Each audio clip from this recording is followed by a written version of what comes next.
Good morning guys, welcome back to a brand new video. It is a beautiful morning here on Miracle Mountain and the sun has just risen. It's just past 7 in the morning and me and Bee are gonna hike up the mountain.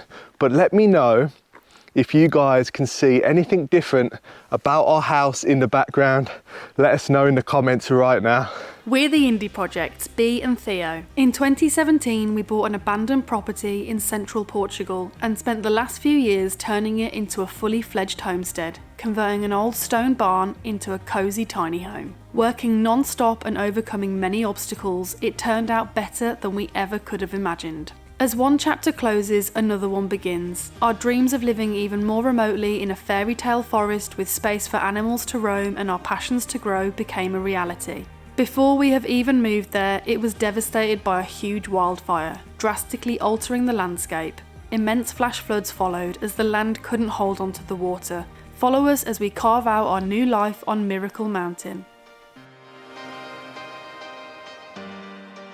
So I've just spotted a red squirrel on the edge of the lake. It was running along all of the different pine trees and our resident buzzard's just flown over. I feel like we're in an episode of Springwatch. This is literally like an episode of Springwatch. I've never seen a red squirrel in my life, so it's amazing to see them here, and they are also, I don't know if they're endangered, but they're rare, so it's pretty cool to see one, and I hope that we can get some footage of it because it was amazing to watch it jumping through the trees. Good morning, Ginjey Bear. Where are you off to? So the red squirrel is literally just in the tree behind this camera, probably only about 10 meters away. It's beautiful.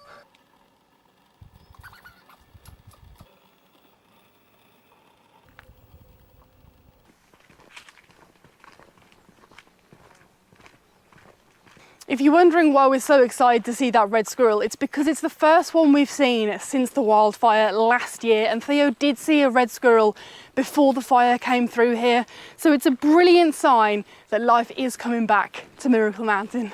So both Ginjey Bear and Furrnando have decided to come with us this morning, which is really nice. What are you seeing? Another squirrel? Another squirrel in a tree. If you guys are wondering why we're hiking to the top of our mountain this early in the morning, it's all to do with my back recovery. It's been a little bit 3 steps forwards, 2 steps back, which is a bit frustrating because I've got so many projects I just want to get on with. But I have to put in the work now and make sure my back is strong enough before I jump in to any lifting at all, let alone heavy lifting.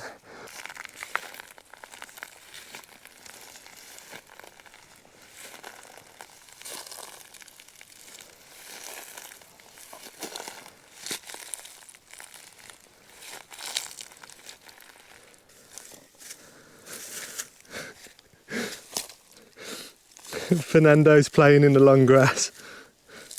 What you found? What you found?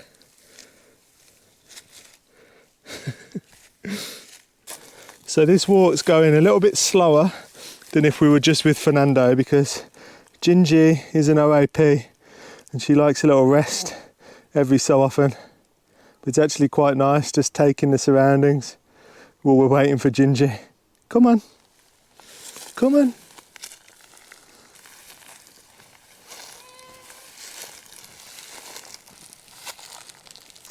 So this is a super steep section of the trail, but it's one of my favourite trails to take hiking around our property.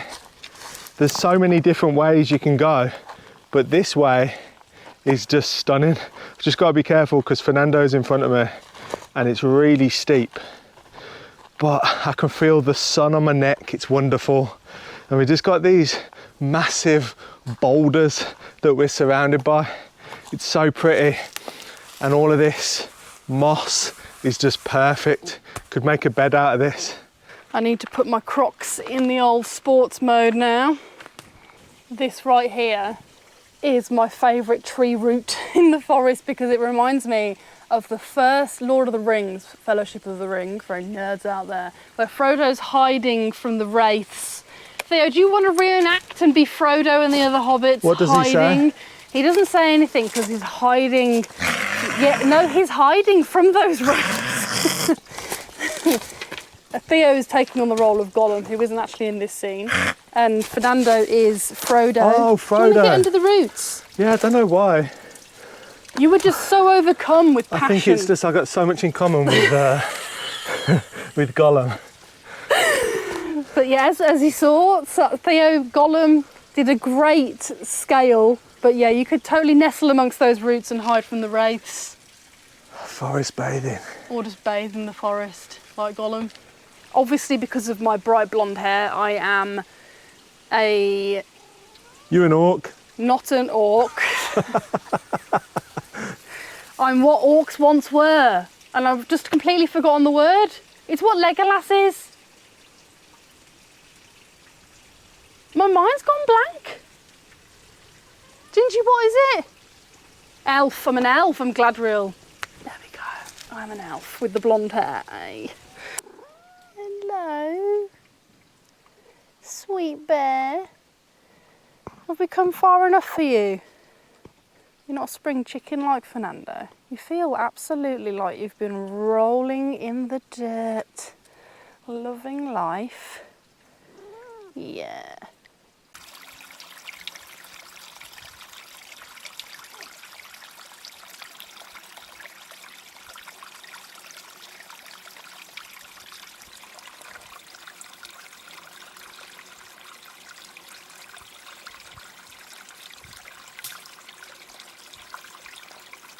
So we've been walking now up the mountain for about 45 minutes. I've got to stand really carefully here because there's a sheer drop to my right.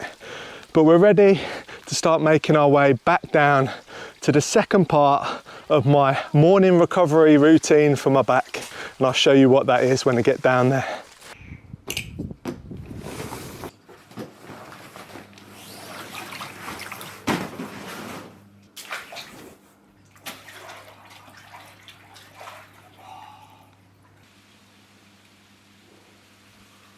I've got to say, there is no better way to start the day than a hike up the mountain and then a dip in a hot tub. I'm feeling so relaxed right now.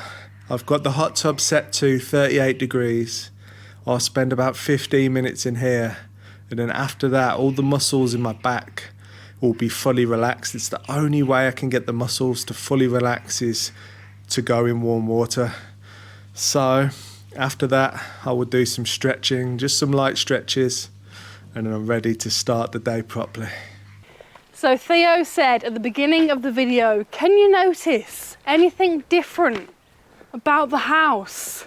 You eagle-eyed viewers will have spotted that we now have air conditioning, and literally, hasn't it changed our lives? Forever. So the first air conditioning unit is right tucked away up here, out the way, and that goes into our bedroom. And the second one is around the back.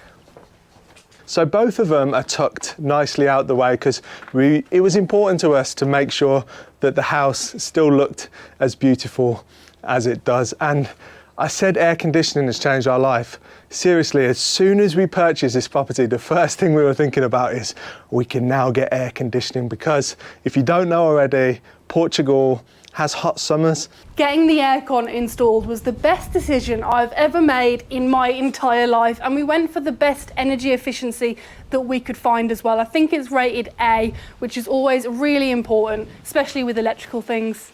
So we have a beautiful thick stone building with insulation inside as well, but still the Portuguese summers are pretty relentless. So having air conditioning is a no-brainer for us. We've done like 4 summers here previous without air conditioning, just using a fan, and it just blows warm air around. So having the aircon, it's changed the game. Like, we are sleeping so well at night, and sleep is so important for your mental health, for your comfort. Even now, I just walk into the living room and it's like walking into a fridge. It's so nice, and we're so more productive because of it, which is important because we're running a big operation here. We've got a lot to do. So it's important that we wake up every morning, ready to go. Thanks to Squarespace, making your own website has never been easier. With ridiculously wonderful, customizable templates crafted by their world-class design team, which support all major content types including pages, galleries, blogs, commerce, calendars and more. Their groundbreaking drag and drop editor gives you total control of your website design, and pre-designed structures make your page building a breeze with pre-built layouts. Specific purposes such as contact, about, blog, portfolio and more are ready-made and arranged to quickly create professional layouts and showcase your content. Being able to integrate video blocks from our YouTube channel directly onto our website allows us to keep our website style while sharing our videos from an external platform. This is especially helpful for blog posts that reference the videos, giving readers a more in-depth look at the topic. With a snazzy looking website, you're also going to want a smart logo, and Squarespace has you covered.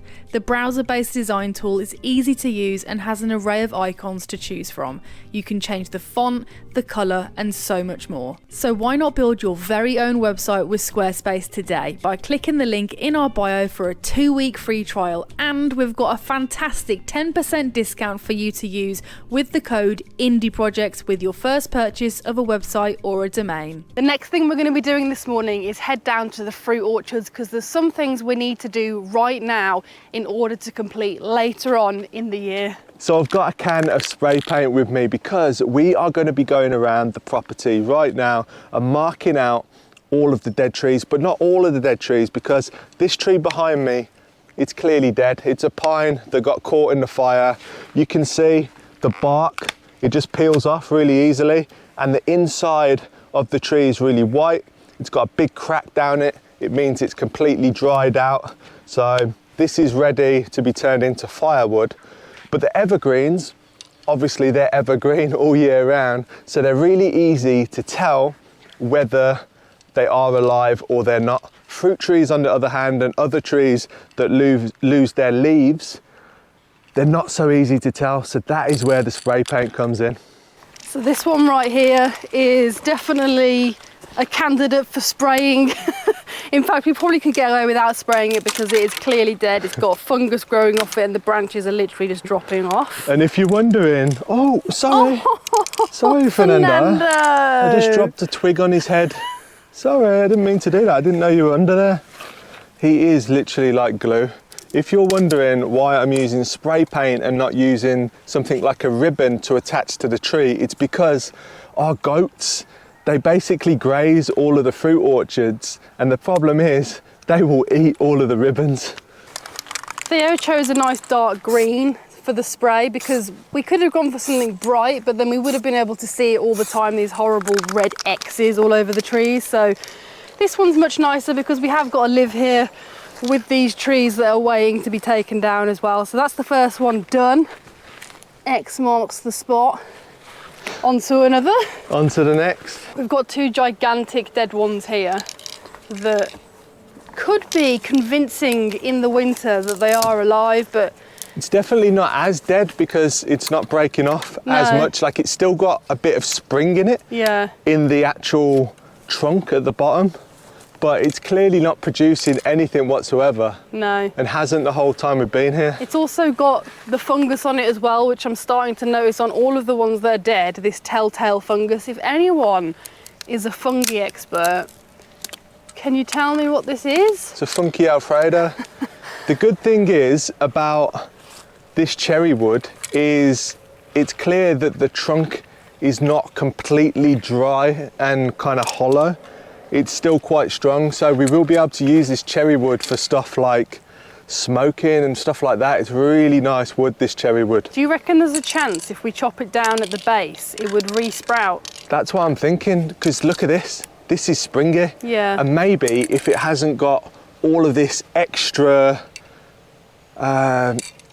like branches that it's having to carry and put all its energy into, maybe if we just chop it off quite low, it might regrow. So maybe this one, I'll just mark a line of where we cut it to. Okay.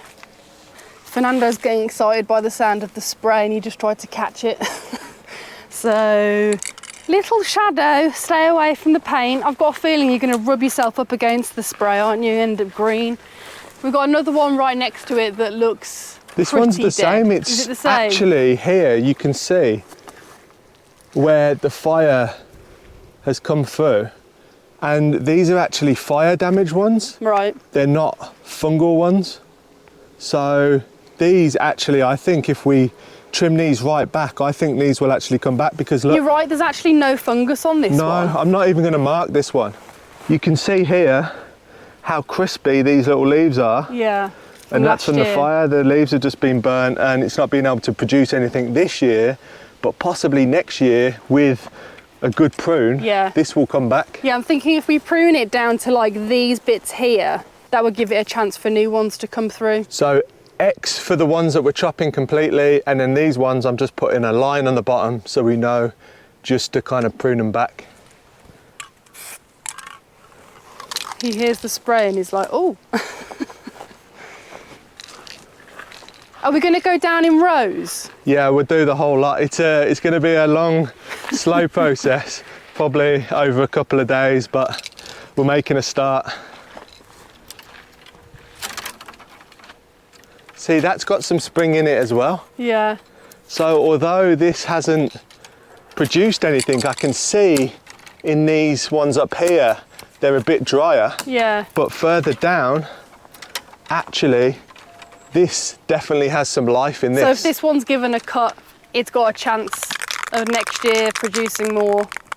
So behind me, I've also got a pine tree, and there's a couple of them scattered around the orchards because they're ones that clearly it's a little seed has been dropped off by an animal that has been foraging throughout here to get the cherries and whatnot, and pooped out a seed or dropped a seed, and that's just been the perfect condition for the pine tree to grow. But obviously this is a cherry orchard, the pine tree doesn't need to be here, and it's actually getting in the way of the cherry tree. So we don't need to mark that, but we know that we need to remove that.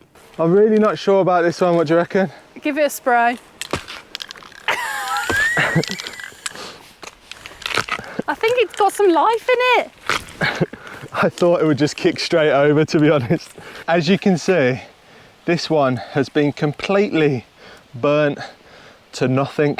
It's just like... It's a stump. Yeah, it's charcoal essentially. And I am surprised how strong that was. I thought it would just kick straight over, but it's clearly still got some roots to it. Just goes to show you, tree roots are no joke. This was once a peach tree, I'm fairly sure. Wow. Look at that. It's burnt all the way from the ground up. I'm mad. It's a shame. Mad, it is a shame. Right, on to the next. So this orchard that we've come to is different to the cherry orchard because it's a mixture of different ones. We've got pears, apples, plums, peaches, figs, probably something else that I've completely forgotten, but it's definitely not as difficult to tell what's dead and what's not, because the ones that are definitely dead are definitely dead. Like you just saw, Theo tried to kick that one down. Its roots were still holding on, but you could see it was 100% done with life. Look at that. Now this one you might be able to actually just kick over. It's hanging on for dear life. I'm not going to kick it over because... I nearly managed to persuade you. You did try. It's the middle of the summer and we don't want loads of dead wood all over the floor, so I'll mark this off. Definitely put a line, not an X. And I've spotted this one next to it that also looks dead as a doornail, is dead of a doornail, but it's got new sprouts coming out the bottom, so this is happening a lot of notice, especially down in our peach orchard. A lot of the trees have started to re-sprout, so we need to be careful of when we actually cut these down. Maybe we can add some sort of protection for the new growth. Yeah. So when I go and mow the grass, I don't just end up obliterating all the new growth. And also when we walk the goats, they don't just nibble off all the new growth. Exactly, so we can set up some sort of like fencing barrier to go around these, to just protect them for a few years. Also, I'm curious, because these are clearly new shoots that are coming off a dead tree. How do we go about getting the most out of these new shoots? Because there's about, what, maybe 10 shoots coming up, and obviously you don't want all of them because they're all going to be competing. Should I slim it down to just one shoot? What should I do to make the most out of a new tree coming out of the ground? So another reason we're using the spray paint is because in the future, when we get some other people to come here, if you guys may be interested to come and help, you know which tree to chop down And if I'm not directly there with you, I haven't come back and suddenly all the beautiful live trees are now cut to the ground. So it's just a very clear indicator for us and other people that these trees need to be axed. It's actually going a lot faster than I thought it would, because apart from the cherry trees, it's kind of easy to tell which ones are dead or alive. So we're heading now down to the terraces, because that's where loads of peach trees were, and a lot of them have not made it this year. So it's a little bit devastating down here on the terraces, because this is where the fire entered the property, literally just about 20 meters behind the camera. And they got hit really hard.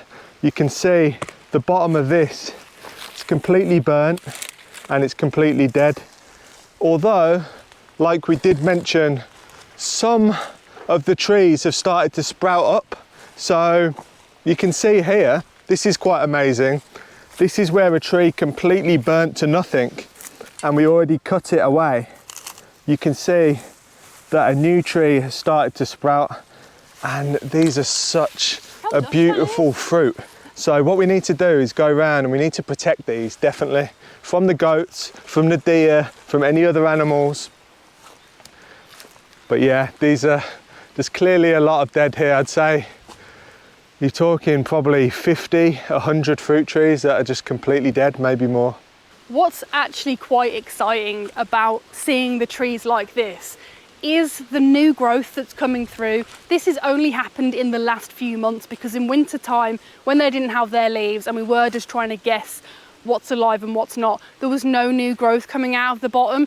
And seeing the new growth that's coming out from the root systems of the trees that have burned is really exciting, because rather than having to plant brand new ones and setting up irrigation lines, these new shoots have come off substantial trees that have been here for quite a long time. So the root systems are already really integrated into the soil and we don't have to water them. They're doing amazingly well. Once we've cut down the dead tree that the new plants come off the root system of, it'll look much nicer as well, because walking through here and seeing all the dead trees standing is a bit of a sight for sore eyes, I've got to say. So that 50 to 100 trees that are dead, that was just in the one orchard. So you can only imagine how many dead trees are in all of our other orchards. It's going to be hundreds that need taking out. Some need replanting. Some are growing up fresh, like Bee mentioned. Seeing that fresh growth is such a positive feeling for us, because now we can go around, start protecting them small trees, and hopefully in the future we will bring this place back to how it once was. So the day took a bit of an unexpected turn, and actually my worst nightmare came true. It's something that I've always feared of ever since we had the goats, was that an animal would get in and attack them, more specifically a dog. And what happened was I was doing my chores with the chickens, feeding them, and I could hear a dog barking, and obviously you all know we don't have dogs. And I realised it was two dogs and they just sounded really close. So in the back of my mind I was thinking, I need to just go and make sure the goats are okay. So I locked the chickens up, ran down to the goats, and when I got here I spotted two dogs in the goat enclosure. I don't know how they got in, and they were chasing the goats, more specifically Matilde, and I just instinctively ran straight in there, screaming and shouting at these dogs. They didn't even notice me at first. They were so hell-bent on catching Matilde, and they just looked like they had bloodlust going on. Once they registered I was there, they scarpered immediately and couldn't figure out how to get out. So I'm still confused about how they managed to get in, because they couldn't figure out how to get out until they saw the way I'd come in, which was I unlatched the fencing and they went out through that way. Anyway, Matilde unfortunately suffered 3 wounds where the dogs had got hold of her. They'd deeply cut in her vagina where they'd bitten her, and they'd also bitten her twice on her ear, really big wounds. She's had to have them stapled up. She's on antibiotics, and the poor thing was just absolutely shaken up. All the goats were shaken up. They didn't want to leave us. I spent hours with them whilst we were waiting for the vet, making sure the dogs didn't come back and stuff like that. And because this has happened, it's obviously made us feel very uneasy. Don't know how they got in still. We have electric fencing and we also have hard fencing. It's just a mystery, but we're going to move the goats closer up to the house because I don't want this to happen again. I want to be able to hear the goats loud and clear. We can hear the chickens from the house, and we do have plans to eventually build a big, massive, permanently fenced enclosure for the goats. But in the middle of the summer, it's impossible to do that. The ground is just absolutely rock hard and it's incredibly hot. So we thought they'd be safe with the electric fencing. I'm still absolutely perplexed about how these two mystery dogs got in. Where they came from, I don't know. But I'm just really happy that I got there in time, because if I hadn't, they could have killed Mathilde, they could have killed any of the others. These dogs were literally after blood. So the first thing to do is to basically cut a trail going through the cherry orchard.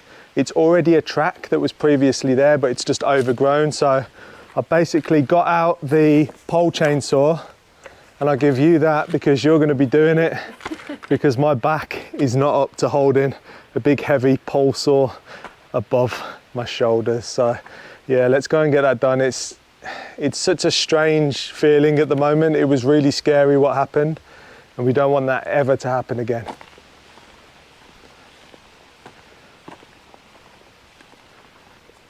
So the reason that we're cutting the trail and making it more accessible is because we need to tow the horse box up there, so they've got their home that they feel safe and secure in all the time with them. So we're going to be putting them on the football pitch, but like I say, we need to get there first, and the horse box is a lot bigger than it looks.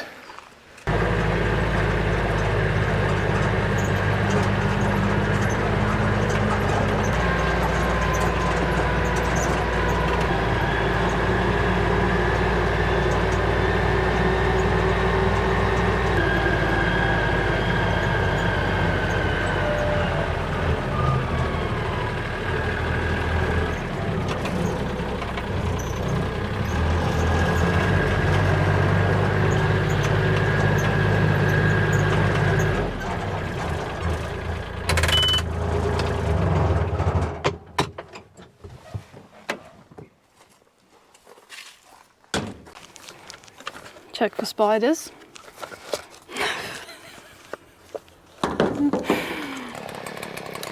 Bee is doing a cracking job here at taking out these branches. Good job, Bee. Thought you'd be sarcastic. No, good job. She thinks I'm being sarcastic, but I'm not. She's doing an incredible job. My back is not up to this at the moment.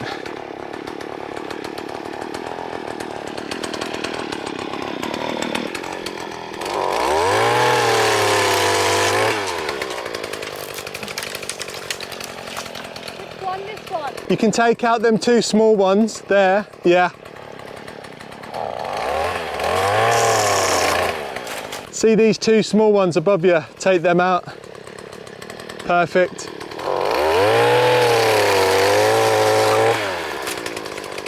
And this one, doesn't it? Yeah. Bee is doing a really cracking job. She's never done this before, and she's definitely a natural at it. As you can hear behind, the branches are coming off with ease, which is good. And it was such a shame to see how she was this morning, because she was really shaken up. These animals mean so much to us. So after this trail is cut, I'm gonna go down and I'm gonna get the horse box and bring it up here to the football pitch.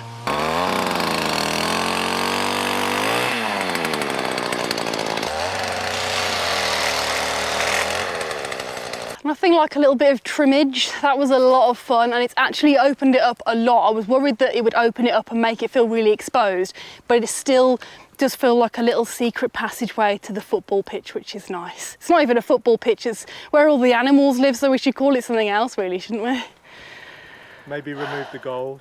Yes, if we remove the goals, then it is no longer a football pitch, and it is officially animal land. The tractor and the trailer are now on the move. It's so handy having a ball hitch on the tractor. We can just move the horse box up to the new home where it's gonna go, and the goats are following me as well. So we're all on the move. It's a family affair. Come on, girls.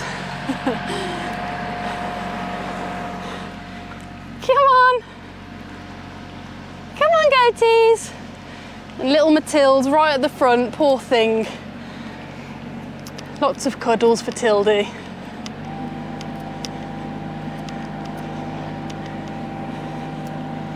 Good girls. You're the best, aren't you?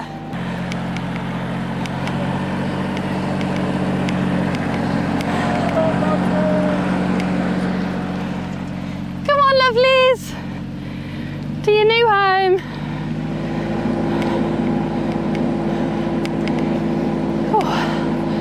I wish I brought some water. I've got a bit of a dry mouth.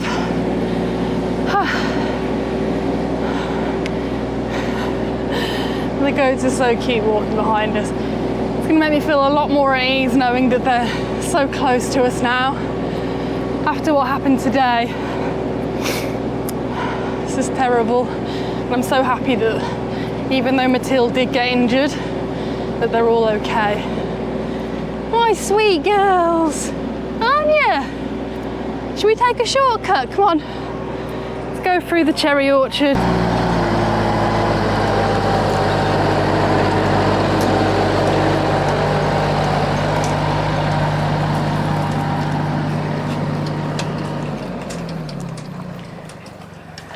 And now we'll see whether my tree chopping was good enough. At the moment it looks like it. Pretty good clearance, not too bad. Oh, a little bit close there.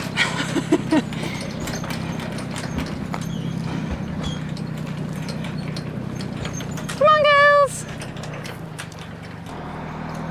And now the wood that we left there for future building project is going to get in the way, isn't it? I really don't feel like moving all that wood. I'm hoping it can just squeeze past.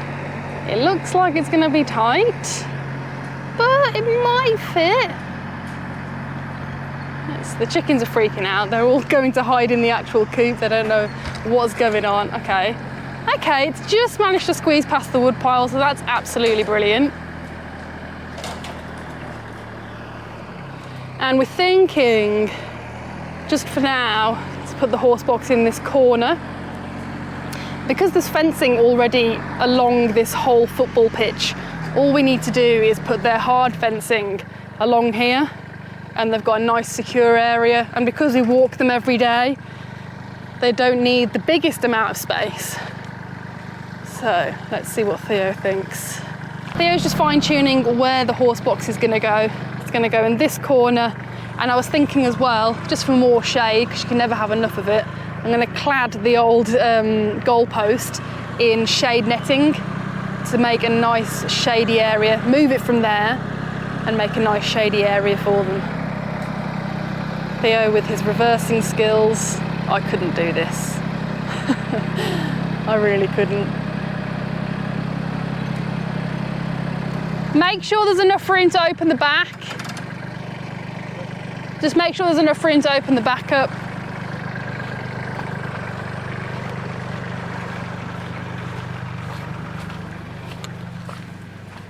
Oh yeah, and they can chew that as well.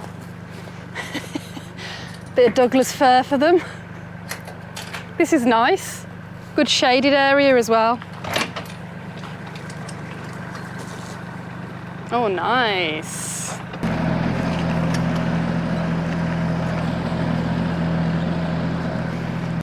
So we've now got the trailer in place. It's a real tongue twister for some reason. The trailer's in position. Not 100% sure if we're going to leave it there. I'm holding my necklace because it keeps hitting the mic, which is really annoying, and I don't want to take my necklace off because I'll just forget I've taken it off and then I'll lose it. Anyway, now Theo's gone to connect the tractor up to the trailer, so we've gone back down to the goat's old enclosure to get the fencing and then take it back up. The goats are with me, they're just following me around because they're on the loose, and then once that's loaded in the trailer, he can drive back up to where the horse box is and we can unload them, get the fence in position, and then the goats have got a new enclosure closer to us. I can hear the tractor, must be on its way. Ah yes, and he's got the trailer attached, which is brill. So we can just load all the fences up. Oh, he's got himself an ice cold Coke. He better have got me one. Did you get me one? Me? Did you get me a Diet? Oh, yeah! Absolute legend.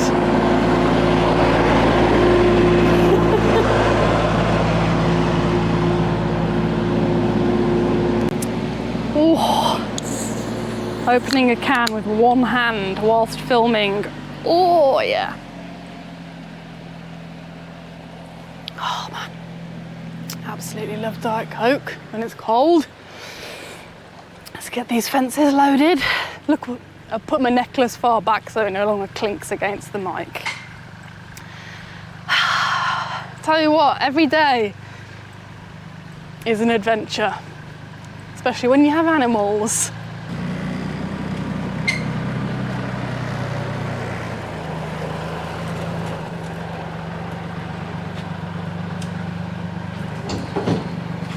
I'm guessing he's gonna drive the trailer into the area and turn it round so that we can then load it and he can just drive straight out, and I'm not getting in the back of this trailer after what happened last time. I nearly died multiple times. Now the trailer is loaded up with the hard fencing. Theo is going to head up to the new spot for the goats, football pitch, and I will follow along with the goats. My trusty sidekicks. I was going to say stallions, they're definitely not, they're goats. Off he goes. You ready, girls? Come on. Come on, girls. If we're only given one shot at this life, we gotta make it count while there's still time. We're on our way. We're on our way. We're just getting started. No stopping us on our way. Kick into overdrive. Toss every fear aside. We know there's a story to be told. If we're only given one shot at this life, we gotta make it count while there's still time. We're on our way. The goats are now happily in their new home, safe and secure, munching away on the oaks. Nothing goes to waste here. And you little Tildy, you seem to have got your spirit back after what happened to you today. I'm so happy that you guys have settled in really nicely here. Where they are now is such a beautiful location. They can even play football. They've got their own football goal, and they can even speak to the chickens because the chickens are right there. The enclosure's not massive at the moment, but as you guys know, at the moment we're walking them twice a day. So they've got plenty of grazing time, probably 3-4 hours a day. So they're perfectly fine in there for the mornings and the evenings. And we will make the enclosure bigger, obviously, when we get more time, but this was not expected. We're gonna leave it there. I need to jump in the hot tub because my back is hurting so bad, but it's lovely to see them in a nice, secure pen away from any dogs. It's not what we ever want to happen again. It was such a horrible experience, and we'll do everything possible to not make it happen again. Thank you for watching, and we'll catch you on the next video.